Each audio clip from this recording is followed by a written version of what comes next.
Good morning. I Good decided morning. I would let Rosa Parks come in my stead this morning. I certainly do hope that's all right with you, Mark and Reverend Stagler. Good to see y'all. Uh, this morning, the reason that I decided that I should come uh, this morning is because this is the 65th anniversary of the Montgomery Bus Boycott. I don't know if you realize that when you schedule your meeting. All week long, we have been commemorating. I said to the young lady who was coordinating all of the events for the 65th anniversary, you might call it a celebration, but I'd rather call it a commemoration because there was not a lot of celebrating going on during that time of the Montgomery Bus Boycott. As a matter of fact, there was quite a bit of racial tension during that era. I know some of you are young folk and you may not have known about those things that came across to African Americans, that during that time we were colored folk.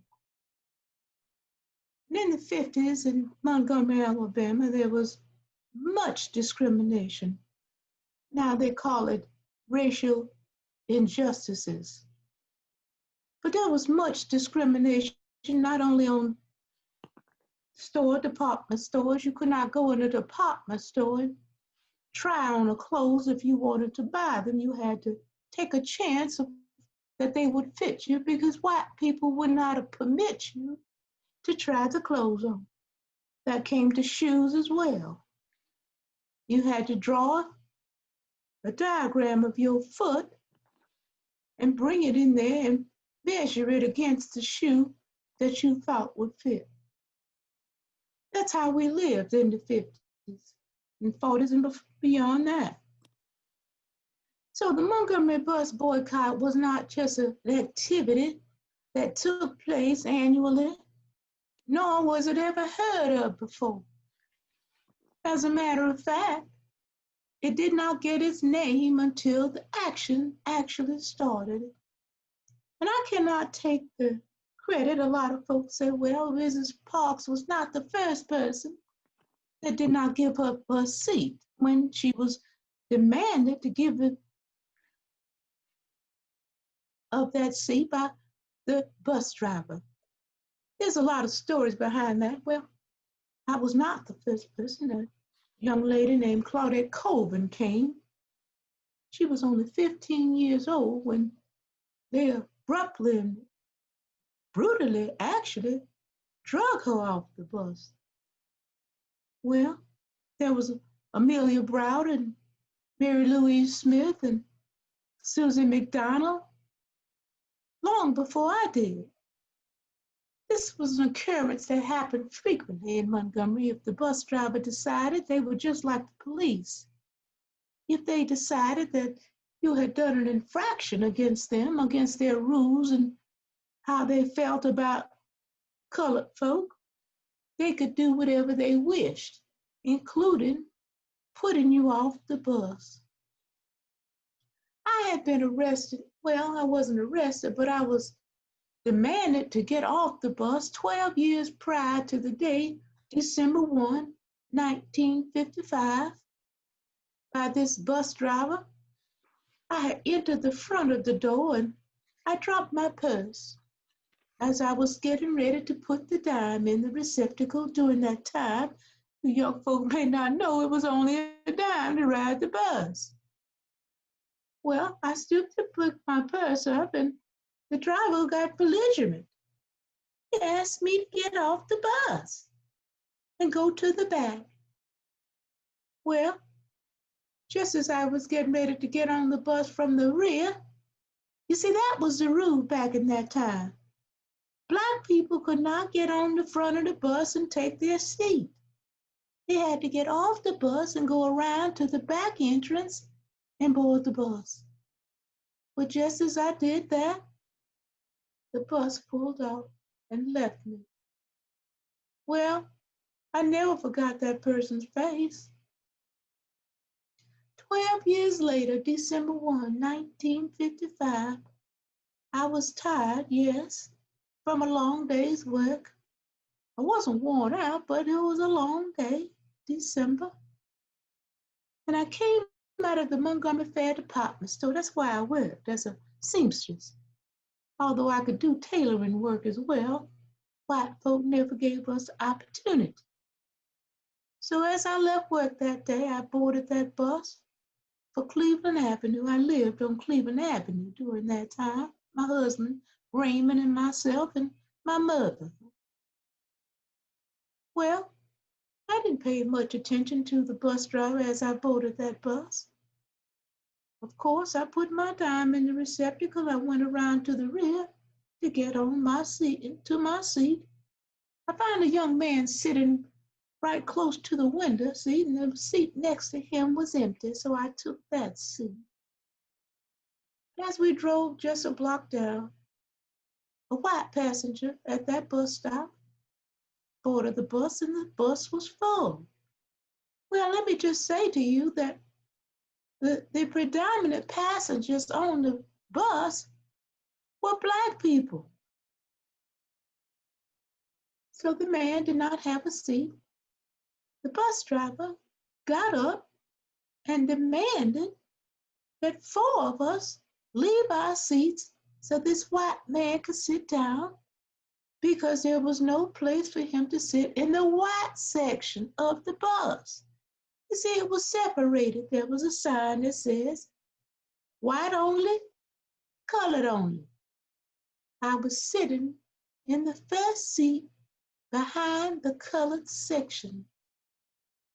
Well, as the bus driver started having these fits, it looks like to me he was so outraged that people didn't move. So some people, because they had been harassed so many times, got off the bus.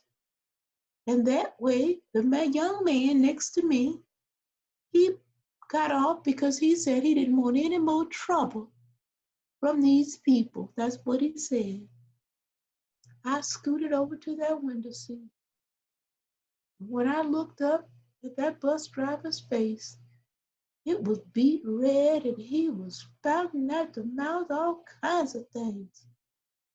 He said, if you don't get up off that seat, I'm going to have you arrested. Well, he said an ugly word. I won't repeat that. And he, sure enough, you see, back in that time, young people, anybody young on this, they didn't have cell phones. Y'all have cell phones now. He had to get off the bus and go to a phone booth, which means he left the bus unattended. Phone booth was right on the corner there, and called the police. And they said, why didn't you get up when he asked you to? I said, because I'm tired of y'all pushing us around. And he said, you're under arrest. I told him he may do that.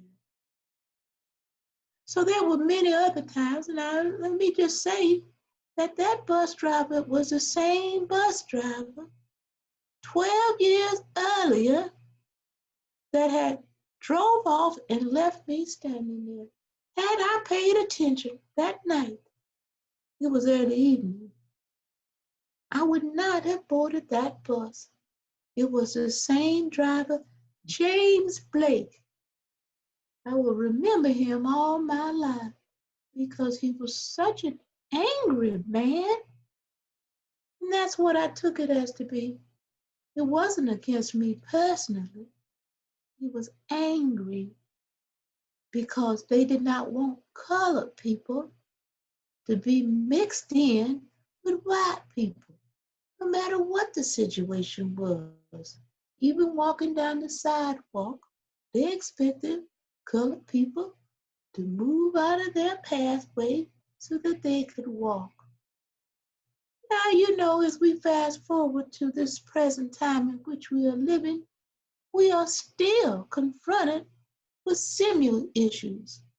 They may not be as blatant or as obvious to some people if you have not endured it, but social injustice is very, very much alive here in America. They talk all kinds of different situations, You know, in the 50s, well, 1955, the mayor of Montgomery announced that he was a member of the White Citizens Council. That's a partnership with the Ku Klux Klan, mind you. And he had no shame in saying that's who he was. The other night, I was honored to hear a young man speak it was a Rosa Parks essay contest. You see, my church home was St. Paul African Methodist Episcopal Church when I attended that. And they have declared in the state of Alabama, it's okay to have a Rosa Parks annual day. But you don't have to if you don't want to. They had to put that little caveat in there, you see, because they didn't want to acknowledge it. But anyway, the St. Paul African Methodist Episcopal Church, I don't know, some of you may be real familiar with that church. They held an event in my honor, and a young man won the essay contest that had students from all over the state. Right. You know what their topic was? Dismantling systemic racism. Isn't that something? Systemic racism. And that's what the bus company was. It was operated by the city of Montgomery. Well, we showed them, not just me. I was just a catalyst for the movement. Because you could not have a movement without the people. And I was so proud of the citizens of Montgomery, the colored ones. And we had a good friend, though. We had some white people right with us. My dear friend, Reverend Robert Grass and his lovely wife, Jeannie. Reverend Stockley, you may know them. Beautiful people. Unfortunately, we just lost Reverend Robert Grass. He's gone on to glory now. And his wife is a little ill because they were just like one people. Well, I guess I've talked a lot now, and you most folk have heard the story. You may not know so many things that have occurred. But if you have some time and you'd like to ask me a few questions, I certainly will open that up for, if that's all right with you, Mark. All right.